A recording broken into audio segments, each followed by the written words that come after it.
Welcome in, Heart Talkers, to another episode of Heart Talk with your host, Laura Lawrence. And you know that we have everyday conversations with everyday people here, sitting heart to heart through both the hard and hope-filled seasons of life. And today in the recording studio, I have Amy Neville joining us. And I am a firm believer that we cross paths with people and experiences that are meant for us, that have lessons, that have growth, that have an opportunity to open our eyes to things maybe that we need to see at a more of a depth. And so I'm so grateful that Amy accepted my invitation to come today. And she's the founder of the Alexander Neville Foundation. And I know that this is a very important conversation that those of you listening, it's going to open your eyes to some things. And I just wanted to give a little bit of an awareness prior to the conversation that we're going to be diving into some hard things today. So, if while you're listening, it gets to be heavy or hard for you, take a break, take some breaths, go ground yourself, but know that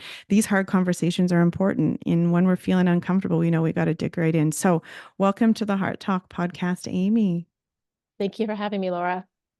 Oh, like I said, I'm so grateful that you accepted my invitation. The stranger just emails you and says, "Hey, I heard you speak on another podcast. Would you come on?" And this is what I love about humanity, right? It's like when people have a purpose and a passion, they're driven. You don't know me from a hole in the wall. And you're like, "Yes, I will come on." And so thank you for making time. So let's get into it. Who's Amy Neville? Tell us. Oh Where are my you gosh. from? Who are you? Who's Amy Neville? Man. Well, at the heart of everything, I am a mom. That has been the most important job and the job I've loved the most and the persona, I guess, the Amy Neville persona I've loved the most is being a mom to my two kids. Uh, and I'm not saying I've been good at it, but I think I've been an effective parent Mm, for the most part. My daughter validates that all the time with her amazingness, which is really great. I need that sometimes, we don't want to have to think about those things, but we do. And so when my daughter's successes are my successes, right? We're yeah. parents. We're the ones who get them to that finish line. But I'm also I'm a wife. I'm an activist and advocate. I educate on the harms that killed my son. So I am also a bereaved mom, Mm, which is very different than being a mom. mhm. Um,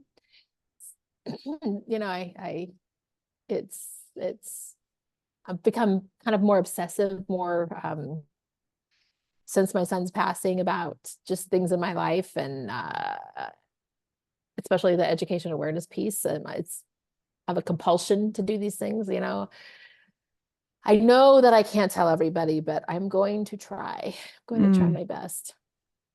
Yeah, there's nothing like a mother on a mission, Yeah, who has a purpose. Tell us about Alexander.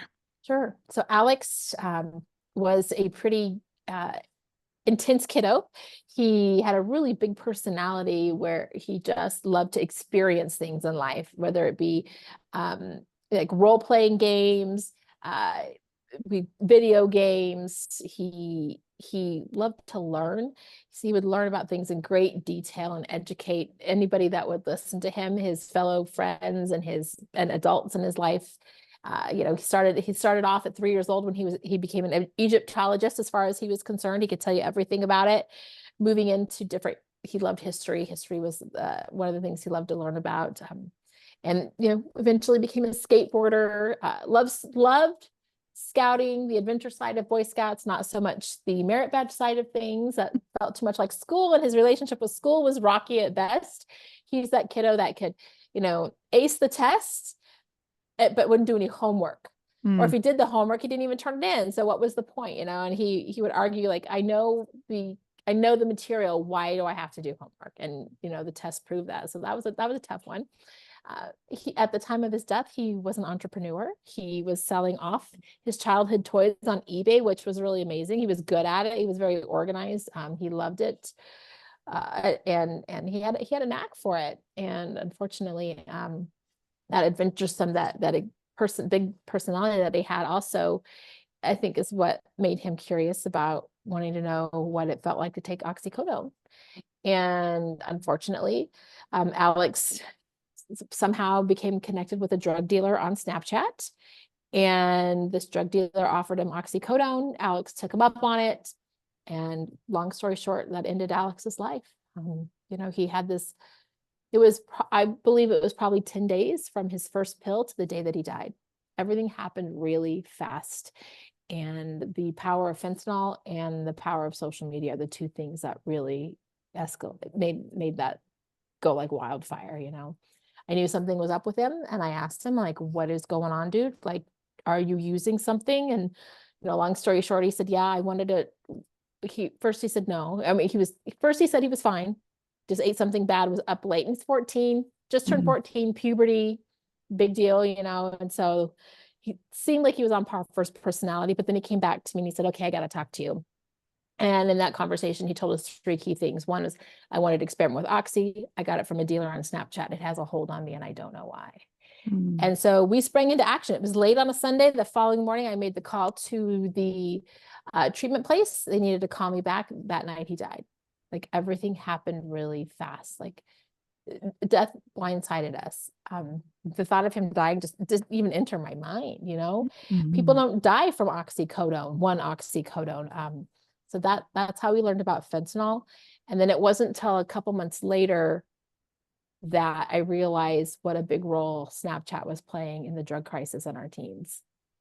Oh my gosh. I'm holding your family close to my heart. I've been following your journey for a few months now. And I can imagine your pain, but I haven't had to experience it, and I could hear in your But voice prior to, I mean, that's a pain that never goes away. And it's a it pain that, you start your day with it, like you go Mhm. to bed at night. People always ask me, how do you sleep? Like, because I know a lot of bereaved parents at this time, and they're up at night. And I'm like, if I can fall asleep and stay asleep through the night, I will. If I wake up, it's a whole other story.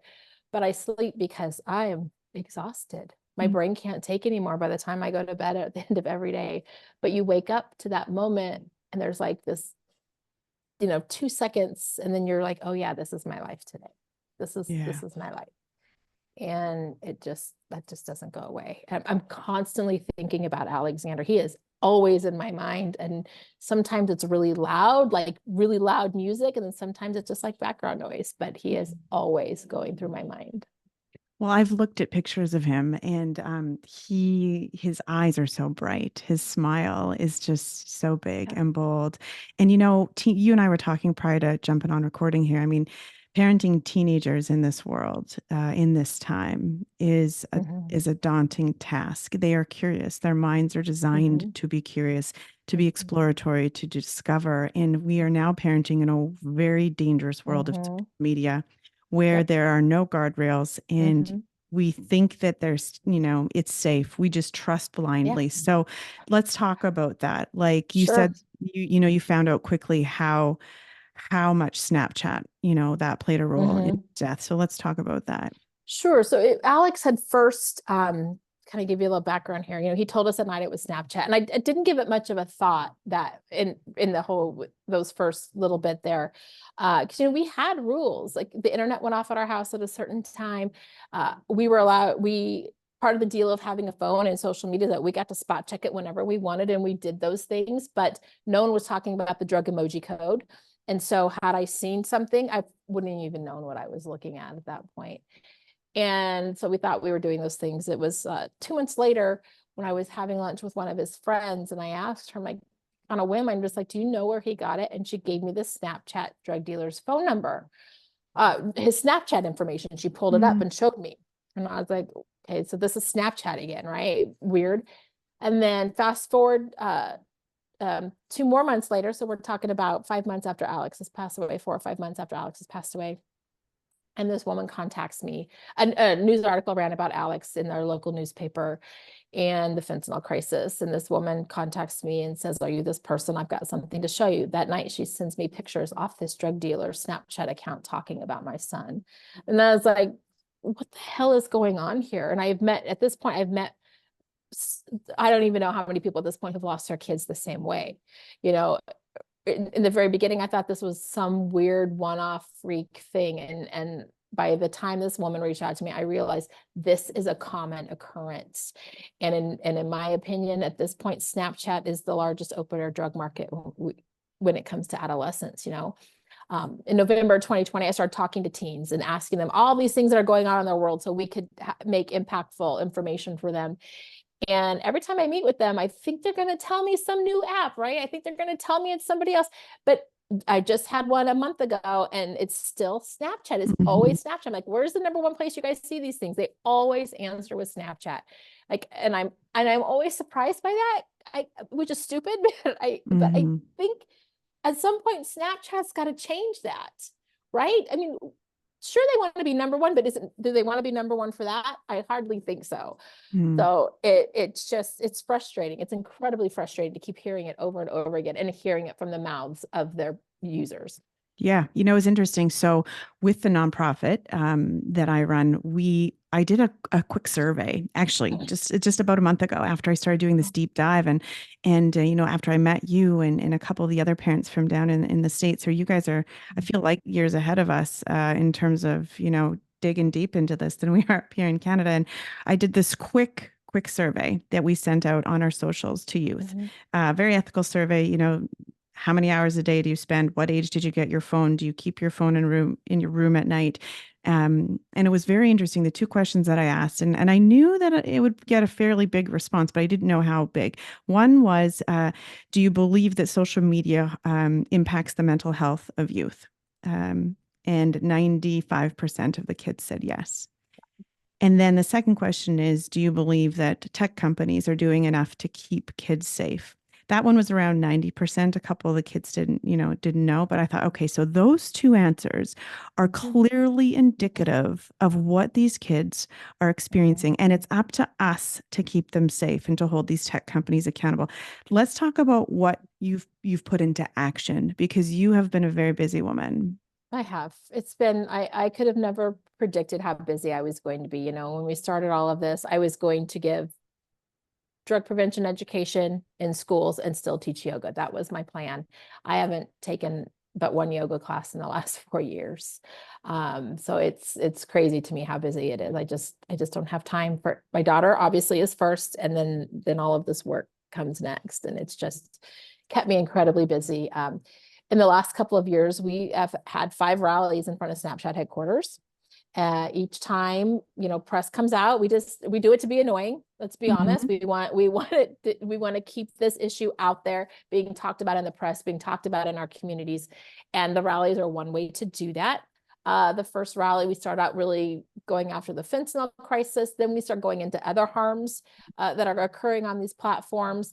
This last rally was just a week ago, and we were rallying, protesting about their advertising that they just came out with back in January, stating that they're not social media. Like, of Mhm. all the of all the absurd things, it just blows my mind that I don't get it. Who thought that was a good idea? I So, don't understand. and why would they rally so hard to convince the public that they aren't social media? Because social media is getting a bad rap right now in the press, Mhm. right? And there's all this legislation here in the States to regulate or to provide duty of care, such as the Kids Online Safety Act. And the big piece of that is implementing a duty of care on the online space, the same kind of duty of care that happens in brick and mortar, basically, to the online space. And so they don't want that to happen. And then if people are here saying social media is bad, and then you see Snapchat, well, we're not social media. Mm. A lot of people will fall for that and realize, oh, Snap says they're not social media. But I talk about it in every presentation I've given since it comes out. And every time I say, have you guys seen Snap's latest ad, where they say they're not social media? And everybody's like, what?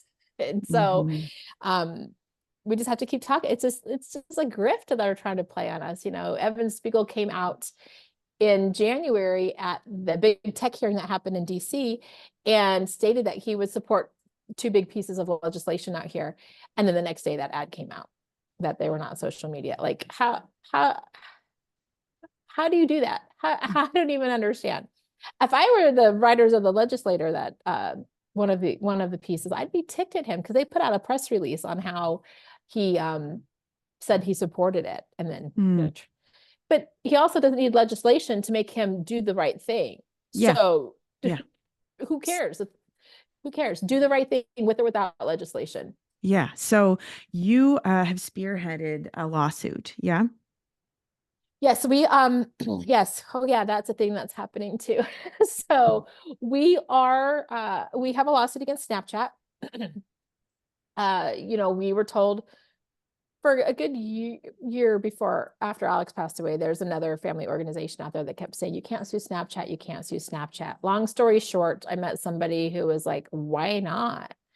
And I was like, I don't know, why not? I don't know. I just thought this person was smarter than me. So she introduced me to Carrie Goldberg, who was our first attorney and is still co-counsel, who in turn introduced us to the Social Media Victims Law Center.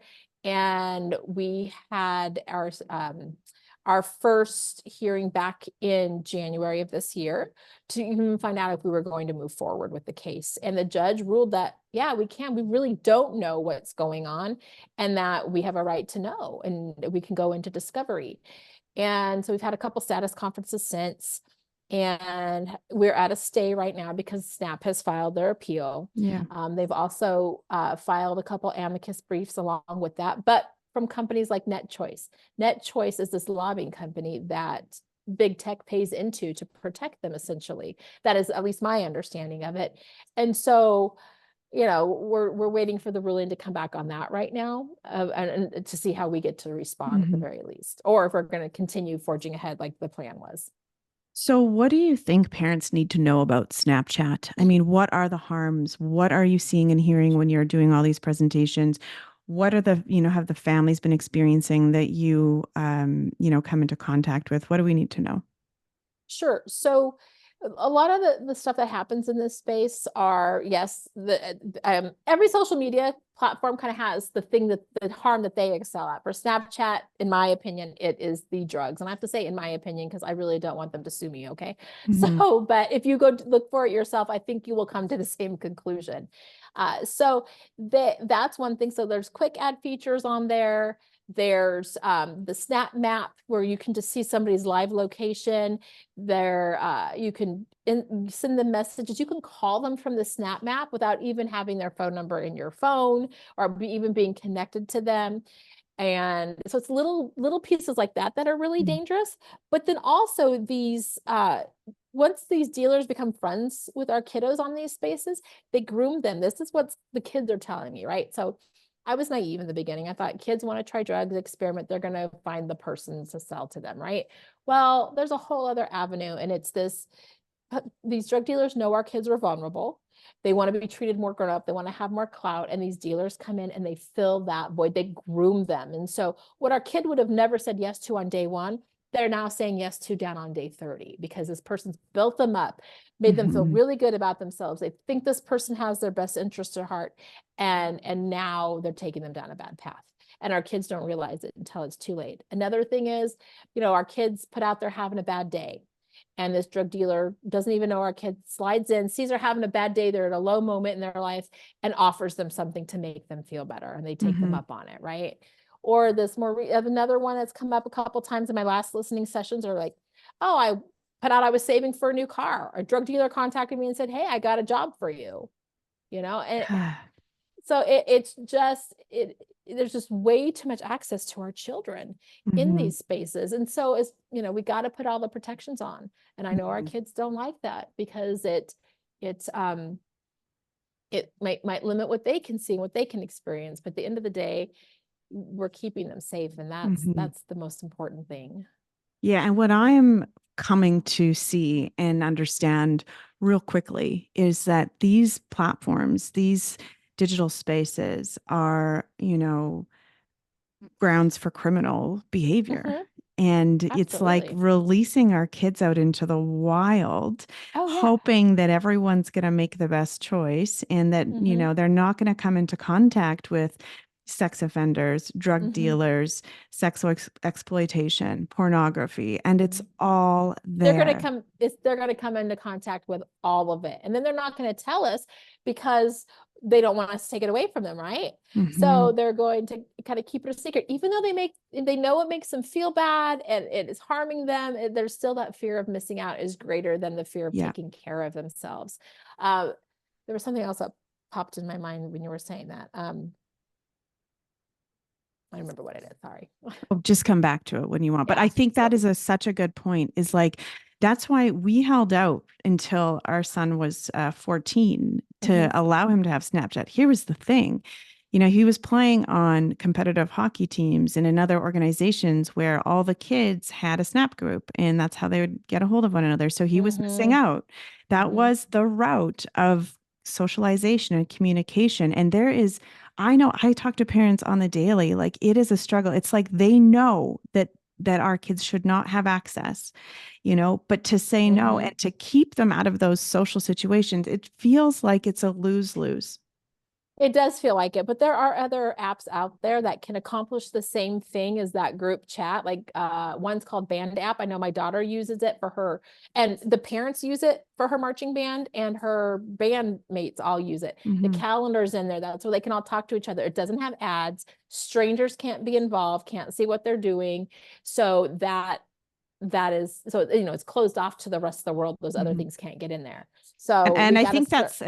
that's where, sorry, it has to come in, is that we have to educate the parents. Like, this is what's happening. And so Yeah. we have to be the role models to say that's not the platform we're going to Mhm. use, Yeah, you know? exactly. We have to take back the power from all of these things. And I encourage schools to please don't use these platforms as a means to communicate with your team. Check to see if practice, because there are kids that shouldn't be on social media, right? Or maybe there's kids who've been on who now have an issue, but they're on the soccer team and they're trying to avoid that social media, but you're driving them to that space.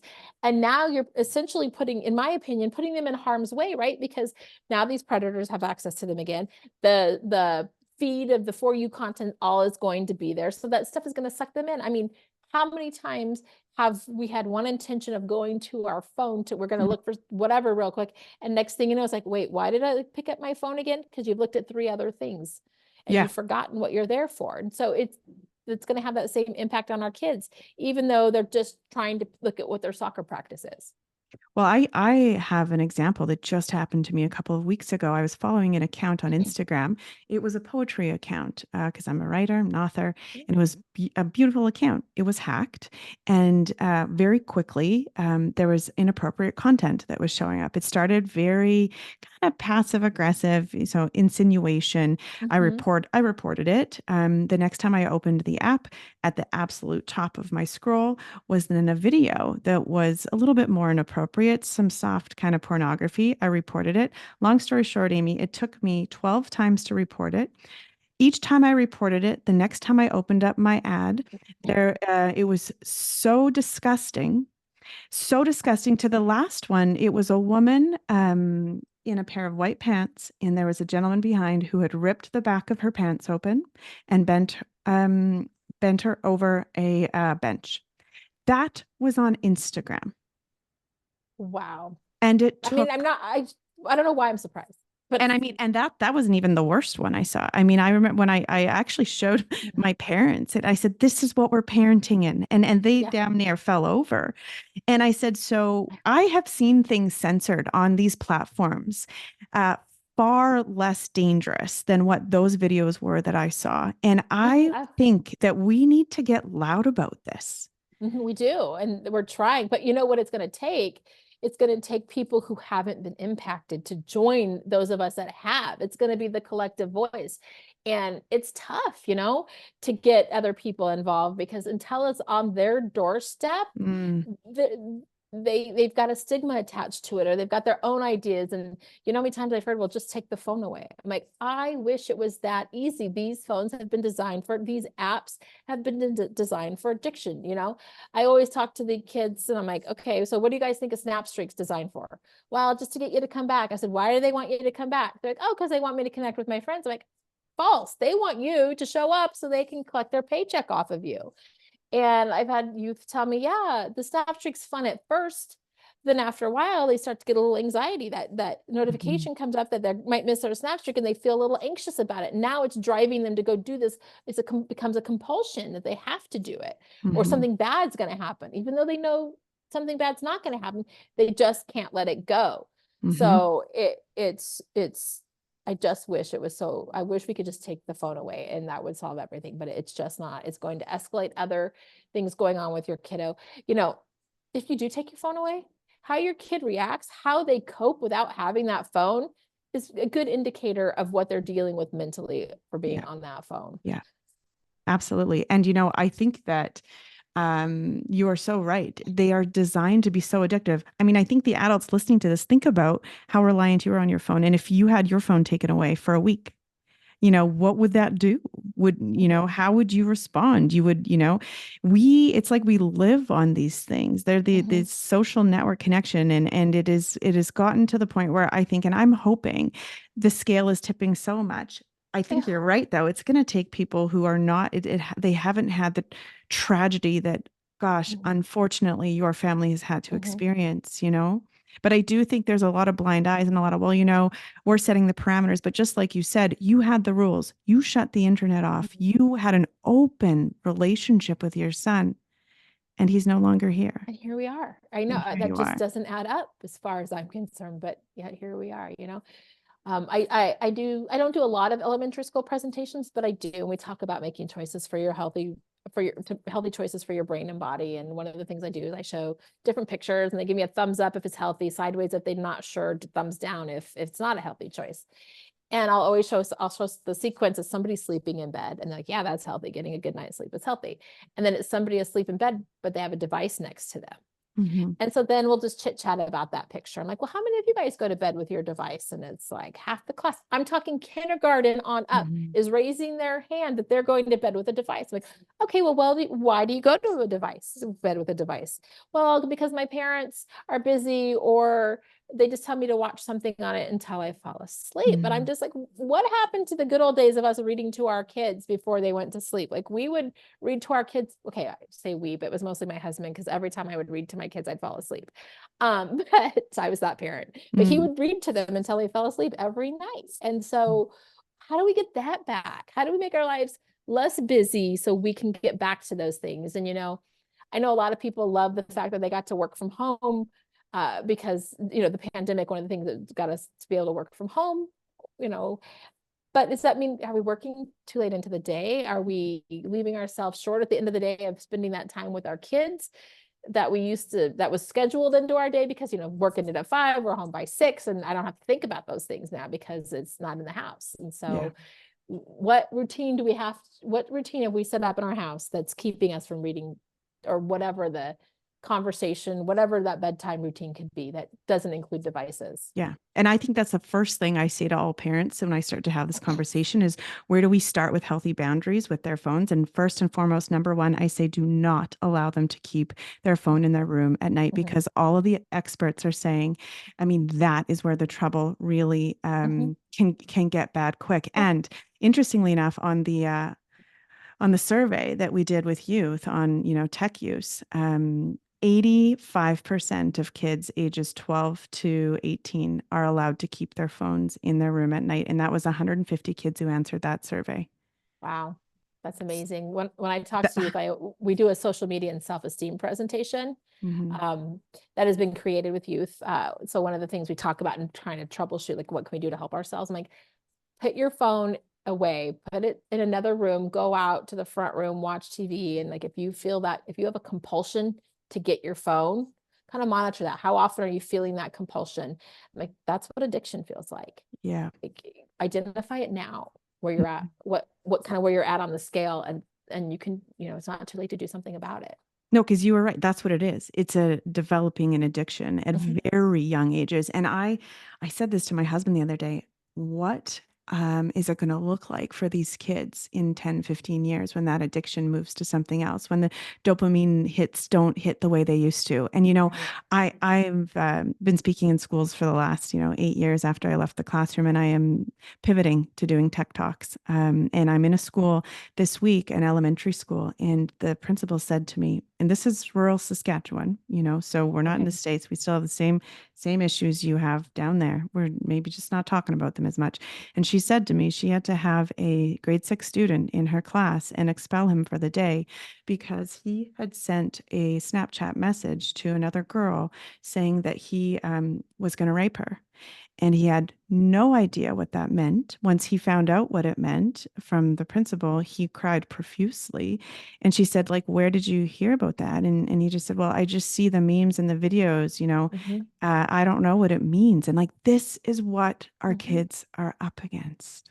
It's caused them to grow up way too fast. That is for sure. I mean, this is it's just there in their face all the time. I mean, we got to think about the stuff that we see when we're on social media. They're seeing it too, and to think that Mhm. they're not is naive. I Is mean, naive. yeah. Hmm. So walk us through a couple of steps in terms of, what could parents start to do? Because I know you said taking the phone away is not the answer. Mhm. What can they do if they are feeling like their teen might be developing an addiction, or maybe there's some things going on, or even if they don't think there's things going on, where do we start? Mhm. Mhm. Set some limits, set some time limits, hopefully you can get your kiddos buy-in on that. Because obviously, or it's going to be a whole other struggle, right? A whole other fight. But if your kid is on social media, you got to get on and you got to have a Snapchat account too. And it pains me to tell people that because all that is more data and revenue for Snapchat to sell. Oh, that drives me crazy. But we got to do this in our kids' best interest, right? Get on there, follow the things that they're following. Try to mimic your experience on there as close to theirs as you possibly can without, being a creeper, right? You don't want to be the Mm, creepy adult in the room, but follow the things that they're following. Look at the different for you feed content that's getting pushed to them just a couple times a week. Take 5 to 10 minutes and look through that for you content. See what's getting pushed to them. Now, if there's alarming content in there, that doesn't mean they sought it out. It means that's what the algorithm thinks that should be pushed to that kid. So they're not guilty. It doesn't mean they're guilty of anything, but it opens the door for conversation on what they're having. But also get them to follow other positive things on these social media platforms. I am not on. Our foundation is not on Snapchat. I can't even stomach the thought of being on Snapchat. But we're on Instagram and we're on Facebook if parents want to follow us. So that way, it doesn't mean your kid's going to engage with our content if they're following us, but as we post things and it shows up in their feed, maybe a little something will seep in. That's the best we can hope for. Other positive things that they can follow too. And if they see something on there, they need to report it. And I know so many times stuff doesn't get reported or that doesn't get removed. I've gotten the messages back so many times. Oh, this doesn't violate our terms of service. Report it anyway. You just never know.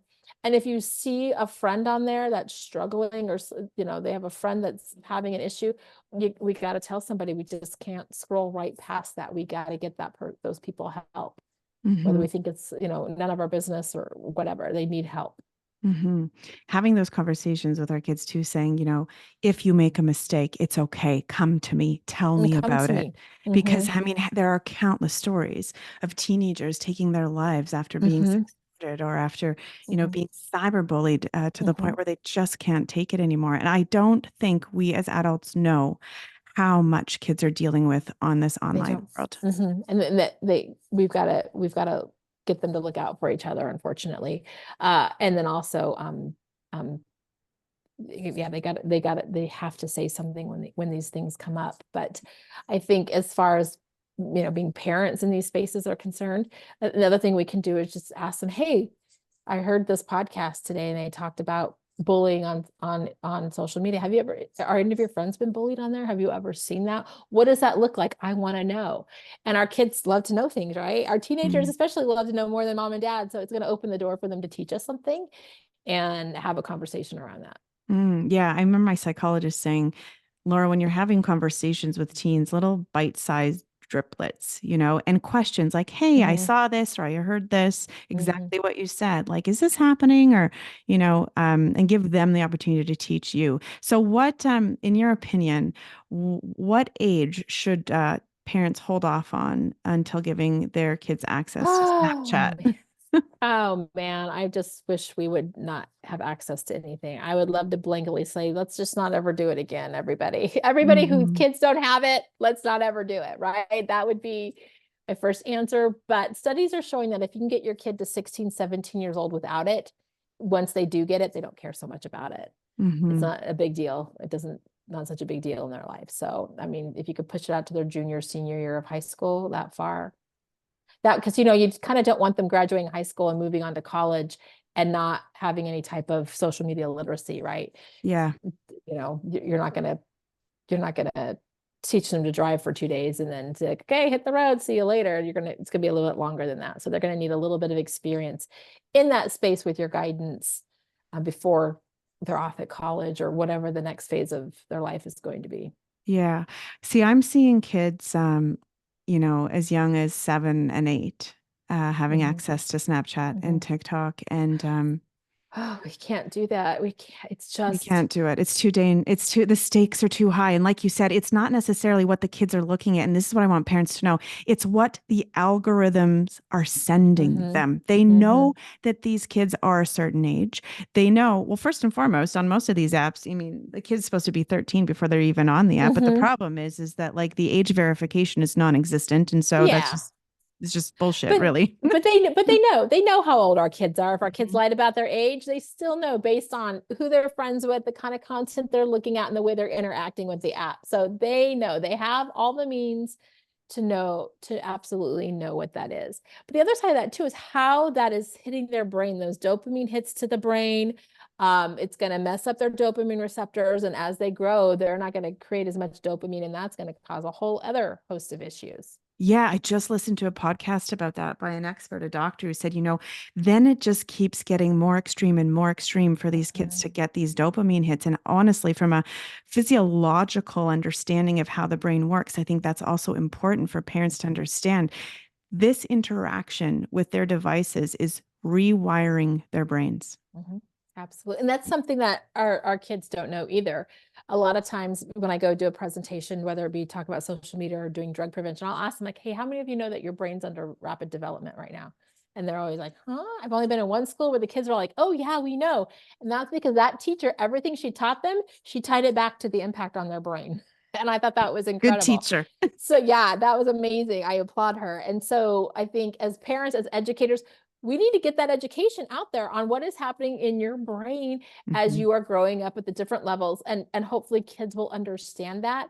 Because they we do there is here's a picture, here's these things coming to your brain and the impact it's having on your brain, but nobody takes it that seriously. I think there's a difference between having some expert type get up and talk about a particular subject than to have somebody that comes in and says, hey, do you guys know about this? Tell me about this. Oh, here's what I heard about it. And you're having like this very real conversation, the way a teen might actually have a conversation. And they're going to learn. If I personally think that they learn better through that. And that's the kind of the approach we tend to take with them, because it's real rather than an expert doctor, scientist talking to them. And it almost feels like another parent or authority figure Right. telling them what they should and should not be doing in their life. And that's the last thing they would need for me to do, is tell them what I think they should do. I don't want to be that person. Yeah, because then they just go into defensive mode and it's Mm-hmm. almost like, the ears close. Mm-hmm. Let's talk a little bit before we end here on drug awareness, because Sure. that is something that I have learned so much from listening to you and Sam and Nikki, Mm-hmm. because the stakes are higher than they were Yeah. before access to social media. So let's talk Mm-hmm. about counterfeit drug supply, fentanyl. Sure. Okay. So most of us still think that, and the night that Alex came and poured his heart out to us, I thought this was still what we were dealing with. Someone has stolen grandma's prescription and is selling it to friends. Like that's been the narrative for how Mm. long, right? For as long as we can all remember. And that's what we all grew up with. And that's what is still sometimes being taught to these kids. I'm not saying that doesn't happen, but it's more rare. It's not as common occurrence, and it's not going to kill them the first time they try, first, second, third time they try that, if you're getting the legitimate prescription. But what's happening is these cartels, the drug dealers, they are creating pills that look exactly like the real deal. They are creating, but it's really just a binding agent. So some kind of Mm. binding powder with the illicit fentanyl put in there, pumped out through a pill press. So no two pills are alike. Some will have more fentanyl, some will have less. Some might not even have any because it's so, the distribution of the fentanyl is just not evenly through there. And so, they market them as the real deal.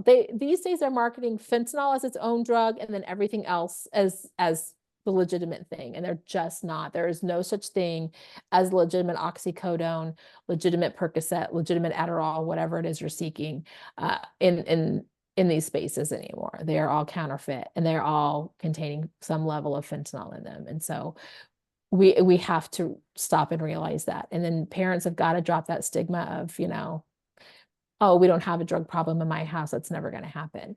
You Mm. just don't know. You just do not know when the timing is right and something might happen. But you know what? And it might not be their kid though, but their kid is going to know somebody at this point. The way things are going, their kid is going to know somebody. And so in that aspect, their kid should be aware. And who knows, their kid could be the voice of reason. Their kid could be the one in the friends group that says, hey, wait a minute, Yeah. we shouldn't do this, and here's why. And so we have to educate these kids. Oh, that's such a good point. And I think you're right. Number one, assume nothing. And I am guilty of it. Saying, oh, my kids are good. We've had the conversations, Mhm. that's not going to happen. Listen, it happens. And good kids make bad choices, and they have since the dawn of time. The stakes are just higher now. But I Mhm. love that point about maybe your kid could be the one that says, listen, mom and dad talked to me about this, and there's a legitimate concern. And, it's not a good Let's not idea. do it. Let's not Mhm. do it. Not a good idea. Yeah, because kids, I mean, it's like if we empower them, I mean, they've got powerful voices. They're They are. brilliant. They're They brilliant. are. And they're the ones who are going to get us out of this mess. I mean, for ages, it's always been, oh, teens always think they know more than their parents. We are probably living at a time where that is actually true. So we need to respect that and we need their help. Yeah. Yeah, I remember Sam saying, they're digital natives. They've grown up in this world. Their literacy in terms of to Mm. understanding these platforms is far beyond what we Oh, could yeah. even know as parents. So let them Mhm. be, yeah, the experts. I love that. So, the foundation, the Alexander Neville Yeah. Foundation. So it's on educating, tell Yep. us about the platform, where We we can too, find you. sure. So we're online. All of our socials are under at ANF Help, or our website's alexandernevillefoundation.org or anfhelp.org. And there you will find we have two different PSA style films. They're both short, 20 to 25 minutes. So if you need a quick education on this or want someone to get a quick education on it, those films are a great way to go. There's also a way to contact me there. If you need help, want me to come to your school or whatever it is, we can talk about it there. And then we try to keep up with the latest and greatest information and get it out. Most of the time I'll hear, and also I encourage kiddos to reach out to me if they need some help, because I will find people help um, and get them in touch with resources in their areas. It's important that we look out for everybody, look out for each Mm. other. Like I said at the beginning, there's nothing like a mama on a mission. And I'm grateful for what you've taught me, in the short time of me coming across you and learning about Alex and seeing the work that you're doing down there. It's been very inspiring and influential, Thank you. helping me learn and so that I can educate up here and I can use my voice and my platform to, do what you're doing down there. Because like you said, I mean, it doesn't have to be on our front doorstep. Mhm. To start to make a difference and to start to make change. So, the legacy that Alex is continuing to impact, the hearts and lives of others, is something that I know that is just life Thank changing. you. Thank So you. thank you for sitting in this vulnerable space and sharing, your beloved Alex with us and the history, the story, in hopes of, helping hearts. I so appreciate it, Amy. Thank you. Thanks for having me. Yeah, and I'll post everything in the show notes for all the listeners. And I'm sure our paths will cross again. Thank you for teaching me so much. Thank you.